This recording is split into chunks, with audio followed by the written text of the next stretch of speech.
Hey everyone, welcome back to another video. This is Mantra here. ఈరోజు మనం పాలకూర గుడ్డు ఫ్రై ఎలా చేయాలో చూద్దాం. Done, let's get started.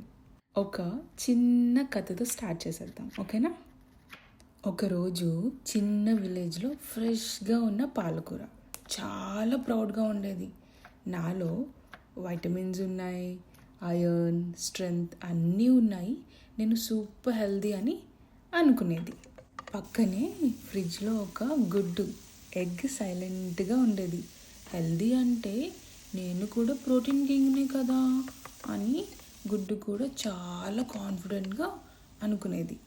కానీ పాలకూర ఎగ్ని టీస్ చేయడం స్టార్ట్ చేసింది. ప్రోటీన్ ఉంటే ఏంటి, నువ్వు సింగిల్గా బోరింగ్ ఆమ్లెట్ అయిపోతావు అని. గుడ్డేమో నవ్వింది. ఓకే, లెట్స్ సీ అంటూ నెక్స్ట్ డే అమ్మ కిచెన్లో రెండు కలిపి కుక్ చేసింది. పాలకూర గుడ్డు ఫ్రై అంటూ. అదేనండి మన డిష్ పేరు. ఒక ప్యాన్ తీసుకొని దాంట్లో తాలింపు వేసుకోవాలి. అందులోనే ఆనియన్స్ వేసి బాగా కొంచెం గోల్డెన్ బ్రౌన్ కలర్ వచ్చే వరకు వేయించుకోవాలి.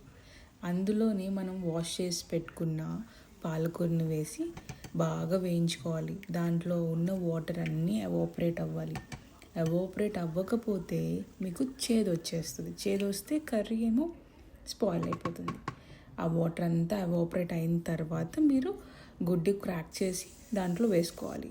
వేసిన వెంటనే తిప్పేయకండి. కొంచెం ఒక 2-3 మినిట్స్ అలా రెస్ట్ ఇచ్చిన తర్వాత మీరు తిప్పండి. పర్ఫెక్ట్గా మిక్స్ చేయండి. ఇంట్లో అందరూ టేస్ట్ చేసి వాహ్, సూపర్ కాంబినేషన్ అని అప్రిషియేట్ చేశారు. అప్పుడు పాలకూర స్మైల్ చేసి అన్నది, టుగెదర్ వీఆర్ స్ట్రాంగర్ అని. గుడ్డు రిప్లై ఇచ్చింది, ఎగ్జాక్ట్లీ, నేను ప్రోటీన్, నువ్వు ఐరన్, కలిసి కంప్లీట్ న్యూట్రిషన్ అని. So moral of the story ఏంటంటే, లైఫ్లో కాంపిటీషన్ కాదు, కాంబినేషన్ సక్సెస్ని క్రియేట్ చేస్తుంది. This is not a curry, this is nutrition love story from అనగనగా ఒక. Thank you so much for watching this video and signing off. Bye bye.